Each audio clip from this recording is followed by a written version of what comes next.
Le jour de la rentrée universitaire à la Sorbonne, Alexandre sentit son cœur se briser lorsque son camarade de classe, qu'il considérait comme un ami, lut à voix haute le message compromettant sur son téléphone laissé ouvert par mégarde. En un instant, la salle de cours plongea dans un silence de plomb, puis les murmures commencèrent, suivis de regards fuyants et de chaises qui s'écartaient imperceptiblement de la sienne. Alexandre, 20 ans, aux cheveux bruns en bataille et aux yeux bleus expressifs, resta figé sur son siège, incapable de prononcer un mot. Le message, une confession tendre envoyée à un ex-petit ami l'été précédent, venait de tout révéler, son orientation sexuelle n'était plus un secret. La professeure, une femme élégante d'une cinquantaine d'années, tenta de reprendre le cours sur la littérature française du XIXe siècle, mais l'atmosphère était déjà empoisonnée. À la pause, personne ne lui adressa la parole. Les groupes se formaient autour de lui comme des îlots dont il était exclu. Il erra dans les couloirs de la vieille université parisienne, les murs chargés d'histoire semblant soudain indifférents à sa détresse. À la cafétéria, il s'assit seul à une table près de la fenêtre donnant sur la cour ensoleillée, son plateau à peine touché. Les rires des autres étudiants résonnaient comme des accusations. Comment avait-il pu être aussi imprudent? Il avait grandi à Lyon dans une famille plutôt conservatrice, où l'on parlait peu des sentiments profonds. Son père, ingénieur, valorisait la discrétion et le travail acharné, sa mère, enseignante, rêvait pour lui d'un mariage traditionnel. Alexandre avait toujours su qu'il était différent, mais il avait repoussé l'aveu jusqu'à l'université, espérant un nouveau départ anonyme à Paris. Maintenant, en ce premier jour d'octobre, tout s'effondrait. L'après-midi, pendant le TD de philosophie, il sentit les regards peser sur lui comme des poids invisibles. Un garçon qu'il avait salué le matin avec enthousiasme détourna les yeux quand il tenta de lui emprunter un stylo. À la fin de la journée, Alexandre rentra seul dans son petit studio du quartier latin, le cœur lourd. Il s'effondra sur son lit, fixant le plafond craquelé. Était-ce cela, la vie qu'il avait choisie en venant à Paris? La solitude s'installait déjà, froide et implacable. Le soir, il appela sa mère. « Tout va bien, maman » mentit-il, la voix tremblante. Mais au fond, il savait que ce semestre allait être un combat. Les jours suivants ne firent qu'aggraver la situation. En cours, les places autour de lui restaient vides. Lors des travaux de groupe, il fut systématiquement ignoré, forcé de présenter seul un exposé sur Baudelaire tandis que les autres chuchotaient dans son dos. « Il est gai, tu savais » entendit-il un jour dans les toilettes. La rumeur s'était propagée comme un feu de paille. Alexandre marchait la tête basse, évitant les regards, mais à l'intérieur, une tempête faisait rage. Pourquoi devait-il avoir honte de qui il était? Il avait toujours été un bon étudiant, poli, curieux. Pourtant, un seul message avait suffi à le transformer en paria. La fin de la première semaine arriva, et avec elle, la première vraie confrontation. Dans le hall principal, un groupe de garçons de sa promo bloqua son passage. « On n'a rien contre toi, Alex, mais reste à l'écart, d'accord » dit l'un d'eux, un grand blond nommé Maxime, avec un sourire forcé. Alexandre hocha la tête sans répondre, la gorge nouée. Ce soir-là, seul dans son studio, il pleura pour la première fois depuis longtemps. Paris, la ville des lumières et de l'amour, lui semblait soudain hostile. Il se promit de survivre à ce semestre, coûte que coûte. Mais comment, quand chaque matin était un nouveau combat contre l'isolement? La deuxième semaine apporta un semblant de routine. Il assistait aux cours, prenait des notes méticuleuses, rentrait chez lui pour réviser jusqu'à tard. Ses parents appelaient régulièrement, sentant que quelque chose clochait. « Tu as des amis là-bas » demandait son père. Alexandre mentait encore, inventant des soirées étudiantes imaginaires. À la bibliothèque, il trouva un coin isolé près des rayonnages de philosophie existentialiste. Là, au moins, les livres ne jugeaient pas. Il relisait Sartre et Camus, cherchant dans leurs mots une explication à sa souffrance. L'enfer, c'est les autres, écrivait Sartre. Pour la première fois, il comprenait vraiment. Pourtant, au milieu de cette tourmente, une petite flamme de détermination s'allumait en lui. Il ne fuirait pas. Il finirait son année, même seul. La cour de la Sorbonne, baignée de soleil automnal, devenait son refuge quotidien pendant les pauses. Il y observait les pigeons et les étudiants pressés, se demandant si un jour quelqu'un s'approcherait sans arrière-pensée. La fin du premier mois approchait.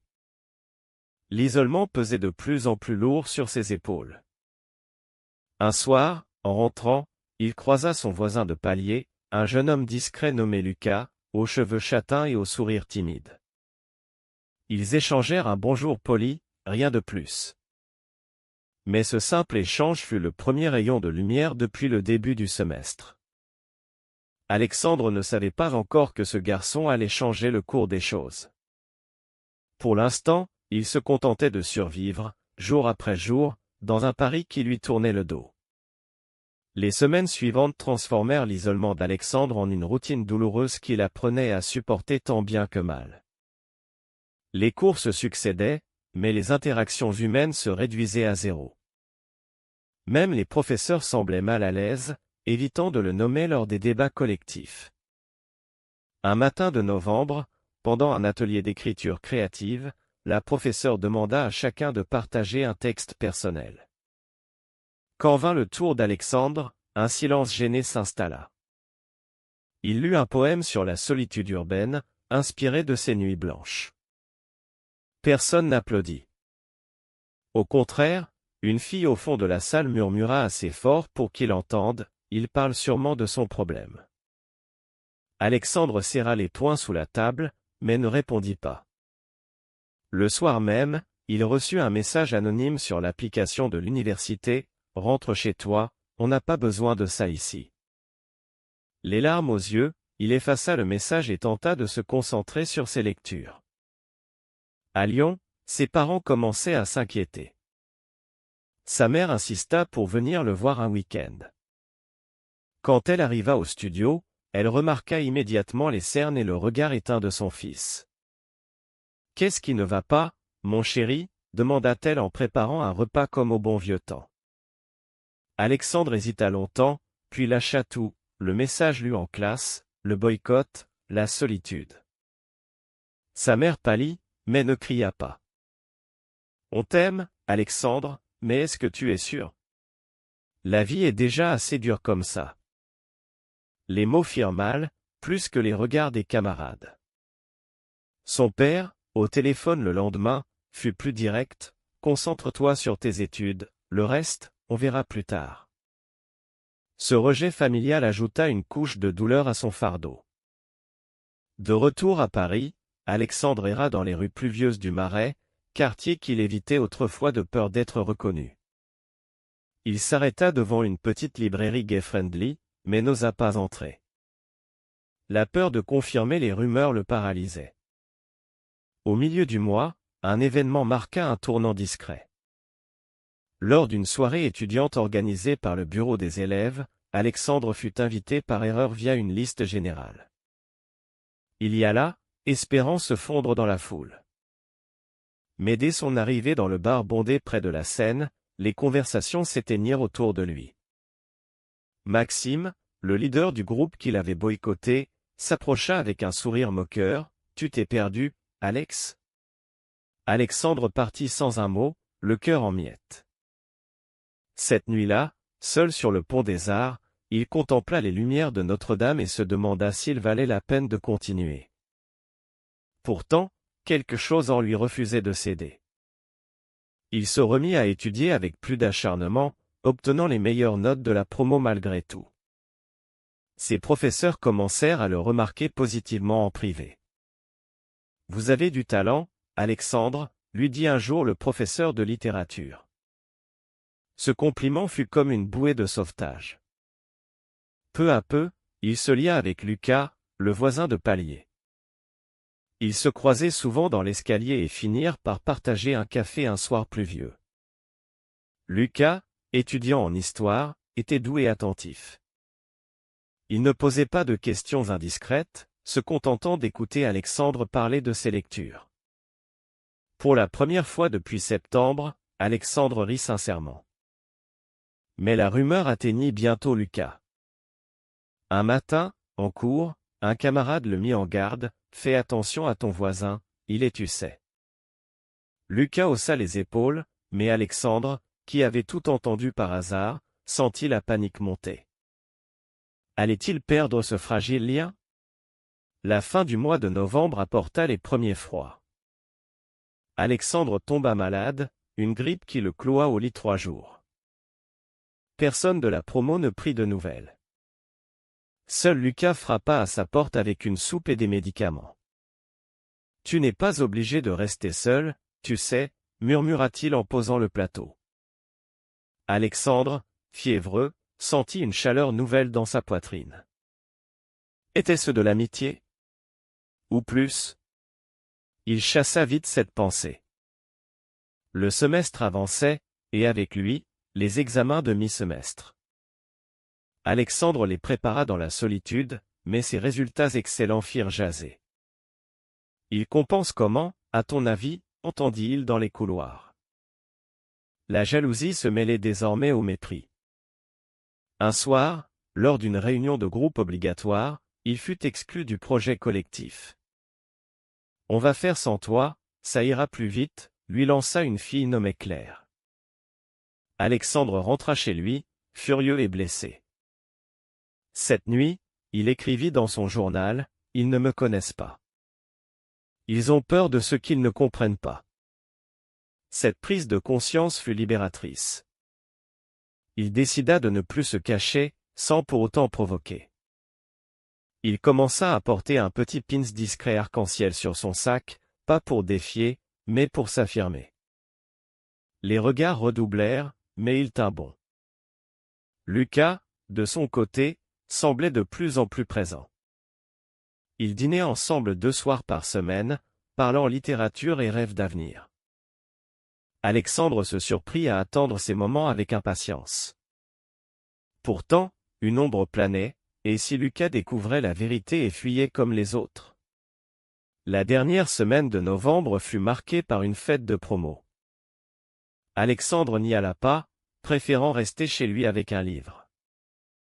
Mais vers minuit, Lucas frappa à sa porte, légèrement ivre, « Viens, juste 1 heure.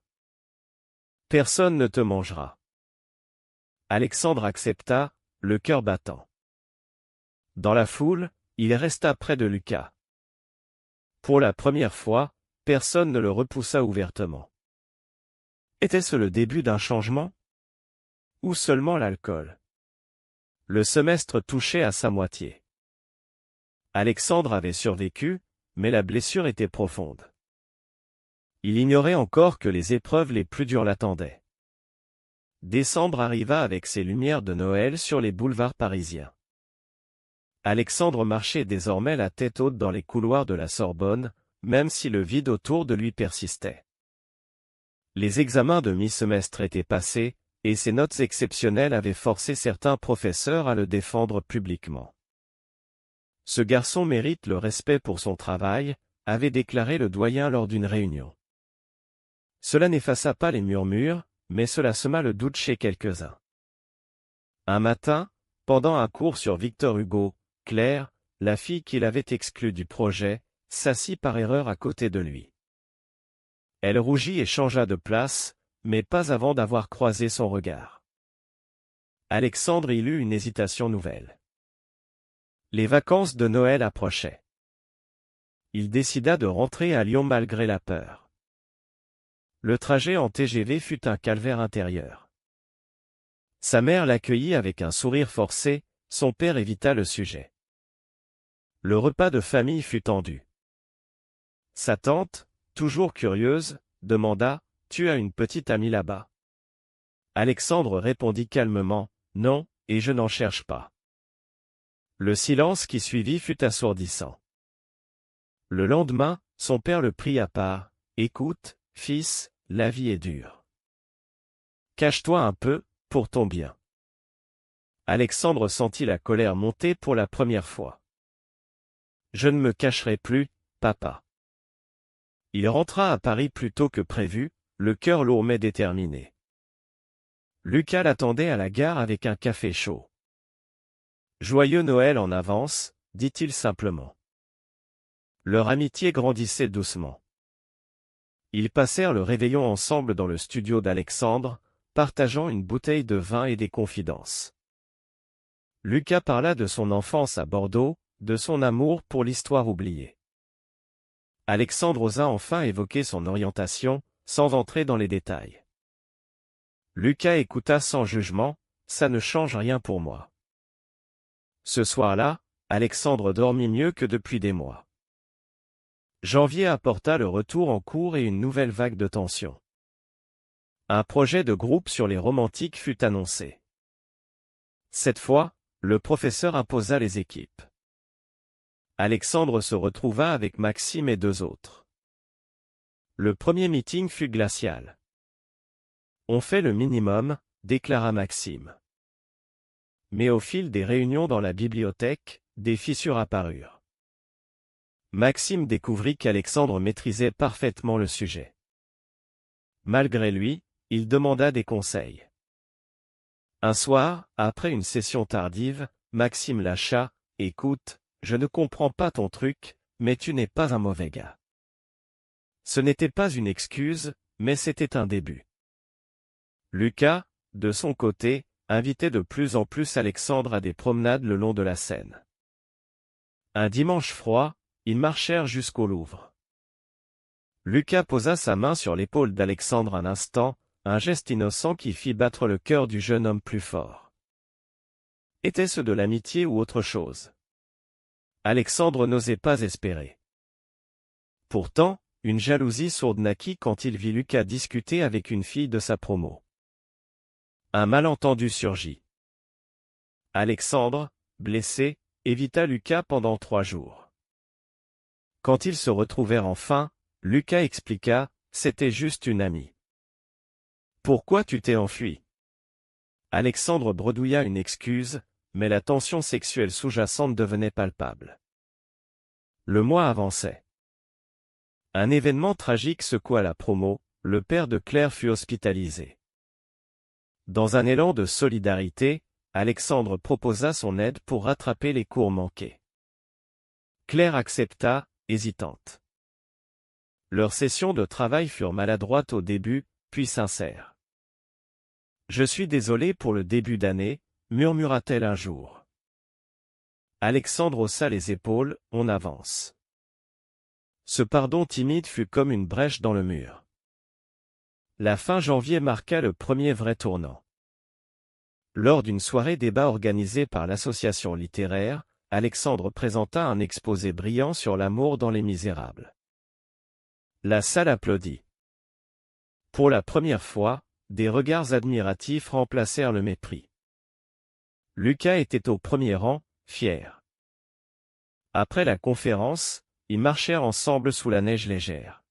« Tu as été incroyable », dit Lucas en s'arrêtant sous un réverbère. Leurs regards se croisèrent longuement. Alexandre sentit que quelque chose changeait irréversiblement. Le semestre reprenait son cours, mais l'atmosphère se réchauffait imperceptiblement. Février apporta les premiers signes de printemps et une accélération des événements. Le projet de groupe avec Maxime avançait bien désormais. Les réunions se prolongeaient parfois tard, et les discussions dépassaient le sujet académique. Un soir, Maxime avoua, « J'ai eu peur au début. Mon frère il est comme toi, et mes parents l'ont rejeté. Je ne voulais pas revivre ça. » Alexandre écouta, stupéfait. Cette confidence brisa une barrière invisible. Ils ne devinrent pas amis intimes, mais le respect mutuel s'installa. Lucas et Alexandre passaient presque tout leur week-end ensemble. Une promenade au jardin du Luxembourg tourna à la confidence profonde. Lucas révéla qu'il avait lui aussi questionné son orientation des années plus tôt. « Je n'ai jamais osé aller jusqu'au bout, confia-t-il. Alexandre sentit son cœur s'emballer. Leur premier baiser, timide et hésitant, survint sous les arbres en fleurs. Pas de drame, juste une tendresse réelle qui apaisa les blessures d'Alexandre. Pourtant, la vie universitaire réservait encore des surprises. Une rumeur nouvelle circula, Alexandre a converti Lucas. Claire, devenue proche, défendit publiquement le couple naissant. Laissez-les tranquilles, lança-t-elle en cour. Ce soutien surprit tout le monde, y compris Alexandre. Mais la jalousie de certains persistait. Un garçon nommé Thomas, ancien ami proche au début de l'année, organisa une pétition pour préserver l'ambiance de la promo. Seulement 5 signatures furent récoltées. Alexandre affronta Thomas dans la cour. « Qu'est-ce que je t'ai fait, exactement ?» Thomas baissa les yeux, « Rien. J'avais juste peur de ce que les autres penseraient. » Cette confrontation marqua un point de non-retour. La professeure principale, informée de la situation, organisa une discussion de classe sur la tolérance. Alexandre parla simplement de son parcours. Le silence qui suivit fut rempli de réflexion. Lucas, à ses côtés, lui serra la main discrètement. Leur relation s'approfondissait. Ils partageaient des dîners, des lectures à voix haute, des promenades main dans la main dans les rues discrètes de Paris. Alexandre se sentait enfin vivant. Pourtant, la famille restait un obstacle. Lors d'un appel vidéo, son père vit Lucas en arrière-plan. « C'est lui ?» demanda-t-il sèchement. Alexandre répondit oui. Le silence fut long, mais sa mère ajouta, « On veut te voir heureux, mon fils. » Ce petit pas fut énorme. Mars arriva avec les examens finaux. Alexandre et Lucas révisaient ensemble, s'encourageant mutuellement. La promo entière observait désormais leur couple sans hostilité ouverte. Maxime proposa même à Alexandre de rejoindre l'équipe de foot amateur de l'université. « On a besoin de ton énergie », dit-il avec un clin d'œil. Le changement était palpable. Un soir de tempête, alors qu'ils étaient blottis dans le studio, Lucas murmura « Je t'aime, Alexandre ». Les mots guérirent des mois de douleur. Mais le plus grand test approchait, la soirée de fin de semestre organisée par la promo entière. Avril fut le mois de la vérité collective. La soirée de fin de semestre se tenait dans un café littéraire près du Panthéon. Toute la promo était là, y compris les professeurs. Alexandre et Lucas arrivèrent ensemble, main dans la main. Le silence initial fut vite brisé par Claire qui leva son verre, à Alexandre, pour nous avoir rappelé ce que signifie le courage. Des applaudissements timides suivirent, puis plus francs. Maxime s'approcha, « J'ai été con. » Pardon. Un à un, les camarades vinrent présenter des excuses sincères ou maladroites. Thomas, les larmes aux yeux, « J'avais tort. Tu es l'un des nôtres. » Alexandre écouta, ému, sans triompher. Il répondit simplement, « Merci. On peut repartir à zéro. » Lucas, à ses côtés, rayonnait de fierté. Cette soirée marqua la fin officielle du boycott. Le lendemain, en cours, les places autour d'Alexandre étaient toutes occupées. Les discussions reprirent naturellement. Le professeur de littérature invita Alexandre à co-animer un atelier sur l'amour dans la littérature moderne. Sa relation avec Lucas devint un exemple discret de résilience. Pourtant, des défis subsistaient. Les parents d'Alexandre vinrent à Paris pour un week-end. Le dîner avec Lucas fut tendu au début, puis chaleureux. Son père serra la main de Lucas, « Prenez soin de mon fils. » Ce geste simple scella une réconciliation familiale. Mais apporta les derniers examens et les projets de vacances. Alexandre et Lucas planifiaient un voyage en Provence. La promo entière participa à une fête d'adieu où Alexandre fut élu, étudiant le plus inspirant, par vote anonyme. Il rit de bon cœur. La transformation était complète. Les malentendus du passé semblaient lointains. Un dernier incident mineur surgit quand un ancien camarade de lycée visita Paris et apprit la nouvelle. Il tenta de raviver les anciens préjugés, mais fut aussitôt remis à sa place par Maxime et Claire. Alexandre, désormais entouré, sourit, « Merci, les amis. » La fin du semestre approchait. Dans la cour ensoleillée de la Sorbonne, Alexandre regarda autour de lui. Les mêmes visages qu'il avait rejetés 6 mois plus tôt lui souriaient aujourd'hui. Lucas le rejoignit, passant un bras autour de ses épaules. « On a réussi » murmura-t-il. Alexandre acquiesça, le cœur léger. Juin arriva, radieux, avec la remise des diplômes. La cour de la Sorbonne était décorée de fleurs et de banderoles. Alexandre monta sur l'estrade pour recevoir son prix d'excellence en littérature, applaudi par toute la promo. Maxime, désormais un ami proche, lui tapa dans le dos, « Fier de toi, mec. » Claire et les autres filles lui offrirent un bouquet. Même Thomas, qui avait lancé la pétition, vint le serrer dans ses bras. « Tu nous as tous changés. » Alexandre sentit les larmes monter. Lucas attendait en bas de l'estrade, un sourire radieux aux lèvres. Après la cérémonie, ils marchèrent tous ensemble jusqu'à un restaurant près de la Seine pour fêter la fin de l'année. Les conversations fusaient, remplies de rires et de projets d'avenir. Personne n'évitait plus le sujet de leur couple, au contraire, on les interrogeait avec curiosité bienveillante. « Comment avez-vous tenu ?» demanda un professeur. Alexandre répondit simplement, en restant vrai. Le soir, seuls sur leur balcon dominant les toits de Paris, Lucas et Alexandre contemplèrent les lumières de la ville. « Tu te souviens du premier jour ?» demanda Lucas. Alexandre rit doucement, comment l'oublier? Ils s'embrassèrent longuement, scellant 6 mois de combat par une tendresse infinie. Les parents d'Alexandre appelèrent pour féliciter. Sa mère pleura de joie, « On est fiers de toi, mon grand. » Son père ajouta, « Ramène Lucas à Lyon cet été. » La boucle était bouclée. Alexandre avait non seulement survécu, mais grandi. Il avait appris que la peur des autres venait souvent de leur propre ignorance, et que l'amour, qu'il soit amical ou romantique, pouvait tout transformer. La promo entière promit de rester en contact.